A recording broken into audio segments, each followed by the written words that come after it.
Left of the box.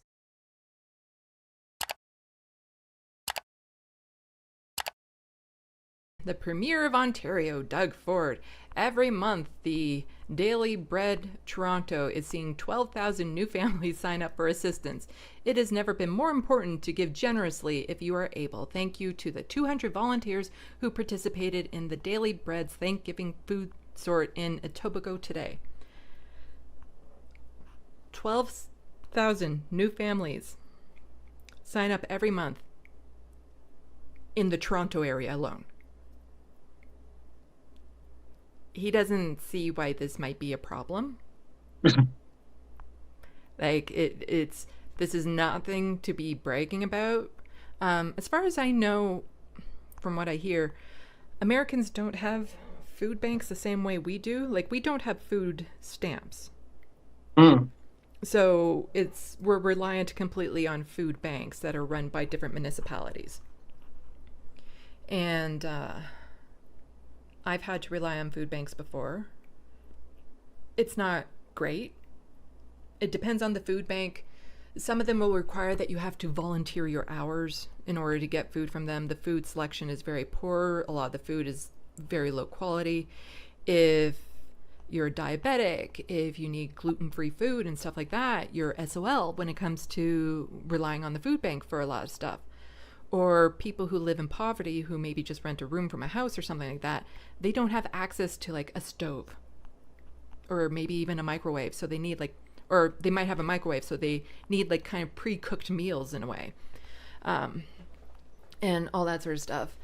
And yeah, but every year when it comes to Thanksgiving and Christmas, you'll see politicians like Doug Ford, even Justin Trudeau, showing off like, oh, here are these food banks and it's important for everyone to donate. And it's like, why don't you guys do something so we no longer have to rely on food banks?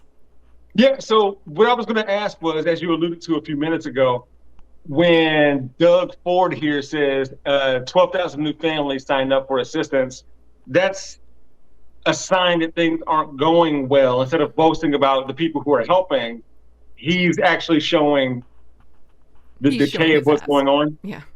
Oh, thank you, Old Lady Plays, for the $2. Only got a couple to drop, but hi, Sandy and Jeff. She's a huge fan of yours, by the way. Oh, thank you. Thank you so much. She's a friend of mine.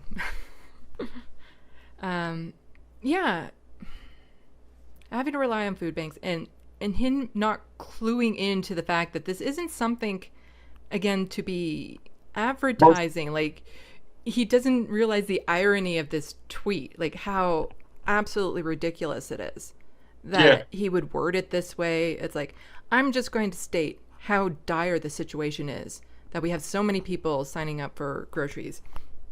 But we're going to think, because I want to at least be on Twitter thanking the volunteers, because again, people who work at food banks, they're not paying jobs. It's all, and that's why we run into problems. It's volunteers. So not only do you need people donating food, you need people willing to donate their hours and things of that sort, and more people need it, and less people can actually afford to donate to food banks. And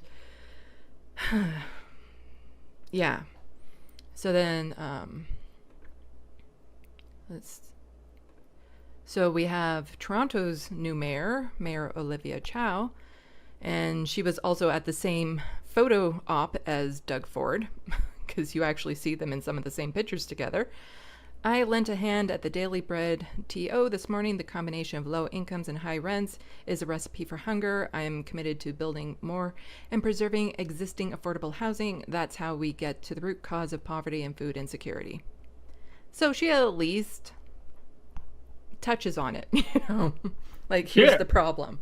And it's so interesting that you have this contrast of these two different political leaders that were there at the same time for a photo op, and just what they put out there. Like, it's just, I have issues with her. She was tweeting over the weekend about what's happening between Israel and Palestine, and it's just like, that was not good at all, to the point she actually deleted her tweet and put out an apology because it was so bad. But she's the first kind of more left-leaning progressive mayor for Toronto in I don't even know how, like, it's been over a decade at least. So there's a lot of hopes that she would turn things around because previous mayors to Toronto have the tendency to be very buddy-buddy with the cops, even former cops or former police chiefs, and very pro-union, cop union, and things of that sort. And she seemed to be a little bit more, yeah, I'm not so sure about that. uh, I can, if you want to be mayor of Columbus, where I'm from, yeah, you're going to have to be buddy buddy with the cops. Yeah.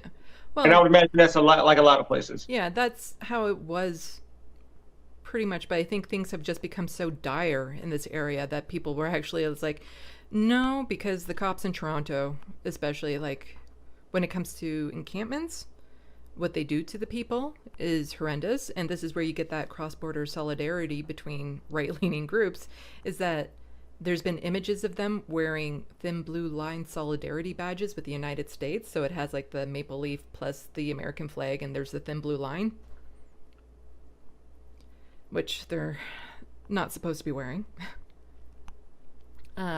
It is, yeah, the amount of trauma that the police have inflicted on unhoused people or people with disabilities, people who are protesting for leftist causes, is obscene. Like, these are the people that are supposed to be keeping us safe and helping, and yet they're just adding more trauma to the situation. Um, so I was like, that's it, because this is like a bigger question, but in my learning, where you don't have to educate me, by the way, but I was like, as far as like policies and laws, I was wondering what those looked like for the unhoused, because I would imagine if the police were going to harass the unhoused population there, there has to be some kind of, like, I'm not going to say like there's a policy that outright dictates that they can harass people, but sometimes, and you know this better than I do, policies are kind of like a gateway to be able to punish people for stuff that they can't necessarily do about all the time. So an unhoused person having their belongings out on the street or something like that could possibly be something that's an arrestable offense, or have your stuff confiscated. And I was just wondering, like, I wonder what the law is like in Canada, where a police officer would want to even engage with someone as if they did something wrong. Like, what the heck? I actually have a video about that. Oh, did I miss a video? uh, let's see, videos. What did I title it? It's not the cops can care one, although that's a hilarious video if anybody wants to go check that out. All right. Yeah, it's this one.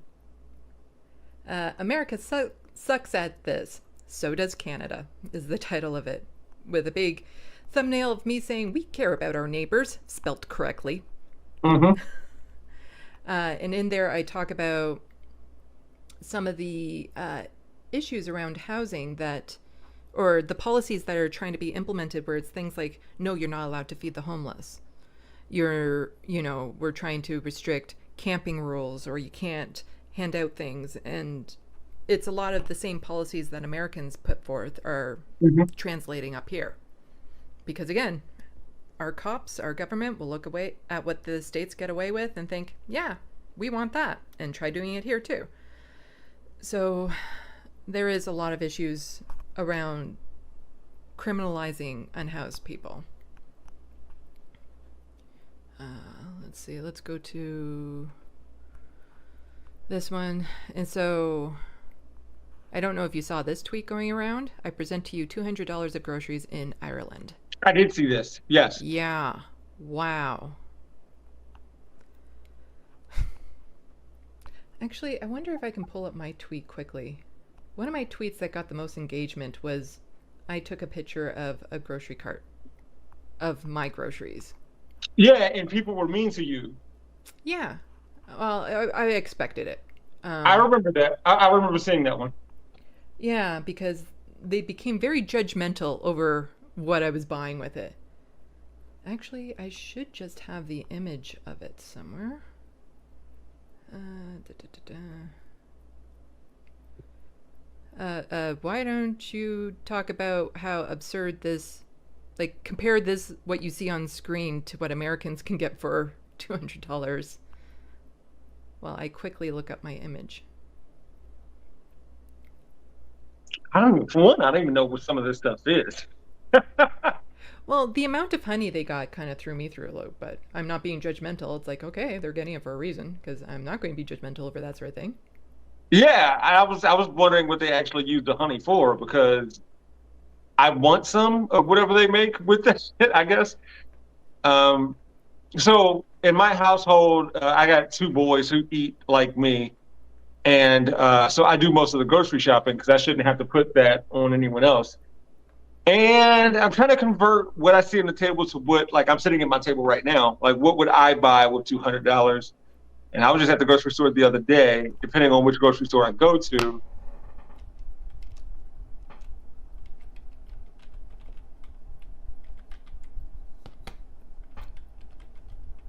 Oh, okay. I'm just, I think I found a way of getting to my tweet faster. I'm just pausing because I was about to say, I know my table would have a lot more snacks for not only my kids, but my cat. So there's that. Oh, there we go. Okay. So I can bring this over. I have to try to do this as seamlessly as possible because what you're seeing and what they're seeing isn't necessarily the same thing. So let's bring this over and share this tab instead. Yeah, so this was, I get anxiety attacks every time I have to go to, oh, sorry, bring my mic up. I get anxiety attacks every time I have to go grocery shopping. Why? Over $100 for this. Are you effing kidding me? When did eating become a luxury? And this was it. This is all I could get for just over $100. And people are like, oh, look at all that junk food because yogurt and milk, really. Or, I have 12 packs of Diet Coke. Looking at this, it doesn't matter what, that should not be over $100. Correct.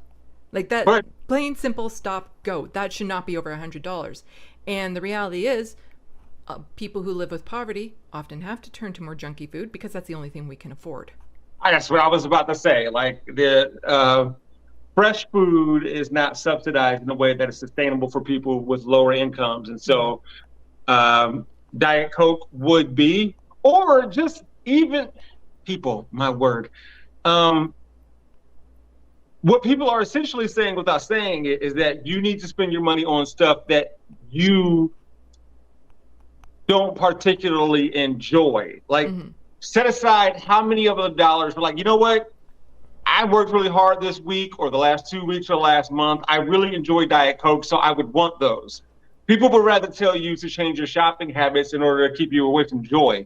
And that's weird, but I could tell by some of the responses that people didn't necessarily want to engage you in the fact that this is all you can get for $100. Yeah. And that is grossly different from what it was 4.5 years ago. Yeah, like the idea that if you live with poverty, you have to be grateful for what you get, or people are so judgmental, and it's like, I have a caffeine addiction. I drink a lot of Diet Coke and coffee. And you know what? It feels good when I drink it. I want something that tastes good because the rest of my life is usually pretty crappy. So eating food that you enjoy brings just, the tiniest bit of light to your life. And even then, it's not like these pizzas, frozen pizzas I got, they weren't good. They were just whatever. You're constantly having to sacrifice more and more and more just to get, we have to sacrifice more of what we do for less of what we can get. It's just... Yeah, I mean, so we see the same thing here with food stamps and EBT, to where, like, if somebody were to be shopping and somebody happens to spot someone paying for lobster and shrimp with an EBT card, Americans get, like, really mad. Like, how dare you get, like, what's considered a luxury on, quote unquote, my tax dollars. And it's like, come on, like, they can't get something they enjoy, or splurge, I guess. Like that's a weird concept. Mhm. Um, Yeah, like the thing that gets me is when you see stories, it's like they were stealing food from a grocery store, and it's like, oh, but they were stealing like the high end steak or whatever. And it's like, so? If you're going to risk going to jail, might as well be for something good. Like, what? It's only okay if they steal, the meat that's marked, eat tonight, or else it's going to give you salmonella poisoning. Like, I don't understand people's point of view sometimes. Like, yeah, steal the stuff that needs to be thrown away the next day. mm-hmm. Yeah, like you're only allowed to steal the cheap stuff, but how dare you steal something that might actually be nutritious and tasty? Yeah. I don't understand that reason. Like, I don't understand how mad people get at the little choices we make instead of, focusing on the bigger issue. Yeah, well, people can't. No, no, no. Like, They somebody can't. got so mad at me because, there's actually 4 cases of Diet Coke here. Somebody got so mad at me in these responses because I accidentally said the wrong amount for the Diet Coke. I was off by $2. And I corrected myself because they had the correct price and I did not. I was off by $2 and they got so mad at me. And it's like, first of all, that was an honest mistake. Second of all, you're again missing the point. That should not be $100. Well, again, yeah, they're missing the point because then they would have to engage with the fact that like that's pretty messed up that we have to spend so much money on so little.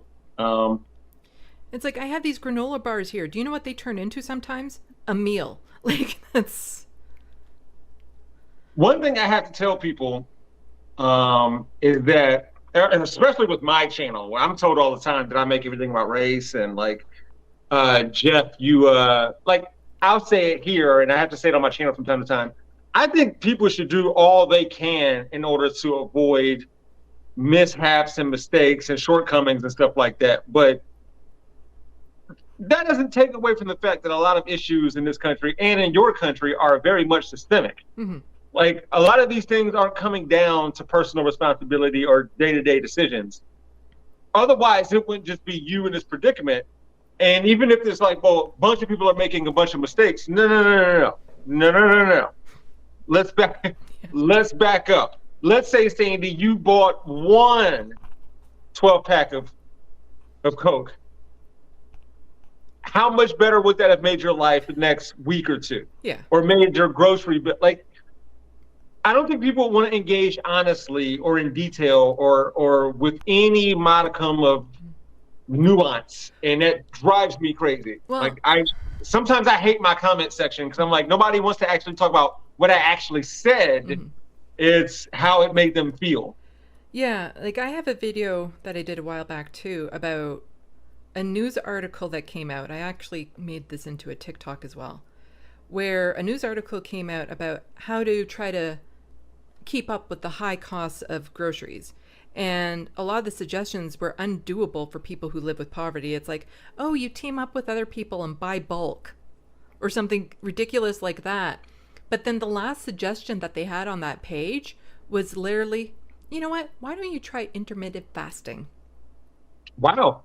Yeah, just basically don't eat. We'll make it sound like it's a fad, like it's a choice, to just not eat, and we'll try to excuse it away with maybe some potential health benefits, but then you just gotta make sure that the food you eat is, high nutritious. Is like, first of all, most of the people I know who live with poverty do intermittent fasting against their will.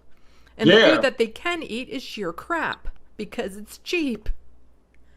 Like, it blew my mind that this was in a newspaper. Like, just don't eat. You don't like the grocery prices, just don't eat. So I guess by intermittent fasting, they mean like planned starvation. Is that what they mean? Yeah. Just call it that. Choose to skip meals as opposed to you can't afford to eat.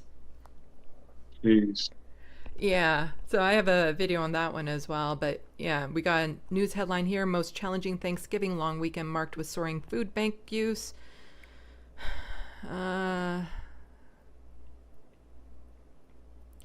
So prior to the COVID-19 pandemic, the organization saw about 65,000 clients visit per month. He's talking about the food bank. He said that number last month was 275,000, 100,000. Hmm.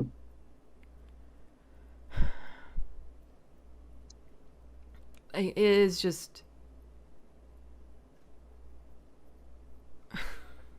What are we supposed to do when we can't afford to eat groceries and stuff? I don't know. And just to give a little bit of a comparison here as to how bad it is, we have this news article here. She buys all of her groceries across the U.S. border and finds big savings. So what you're going through isn't as bad as what we're going through if we can cross the border in order to get savings on our grocery prices. So I might have to read this later. I wonder how much of a drive that is for her in terms of miles Well, and minutes. like I said, the vast majority of this country lives within 100 kilometers of the border. Are you one of those people? Let's see. I think I'm just outside of it. Okay. So that would be I think Buffalo is the closest to me, and that would be just over 100 kilometers. Yeah, when we come from Columbus, we go through Buffalo, and yeah, that would be a little bit of a hike. Like I don't. The reason why I'm asking is because like the lift yourself up by your bootstraps, personal responsibility people would tell you to potentially go into that. But I'm just wondering, like, for this woman, because I haven't read the article, of course. 15-minute I wonder drive. Okay, I was going to say, I wonder if the offset of gas, if that evens things out, or like even for someone like you, but like I don't think that much gas would even things or make things better for you. Yeah, the article says even with the weak Canadian dollar and the gas she spends crossing the border twice a week, Dustin says she saves about $300 a month buying all of her food in the United States. Wow. So inflation is worse there. Oh. Yeah. And like I see it when I go to the grocery store. Like, again, some of the cheaper, non-nutritious food that I get that I can make a meal out of, when the price goes up, it doesn't go up 25 cents, 50 cents anymore. It goes up by $2. Yeah. Like it just jumps to $2.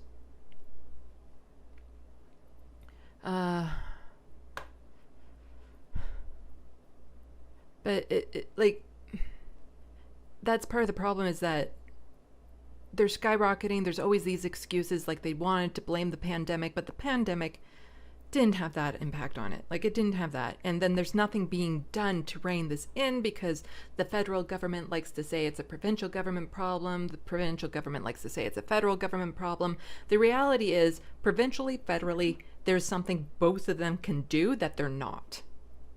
When it comes to things like healthcare, inflation, housing, there are things that both of them can do to make life easier for people.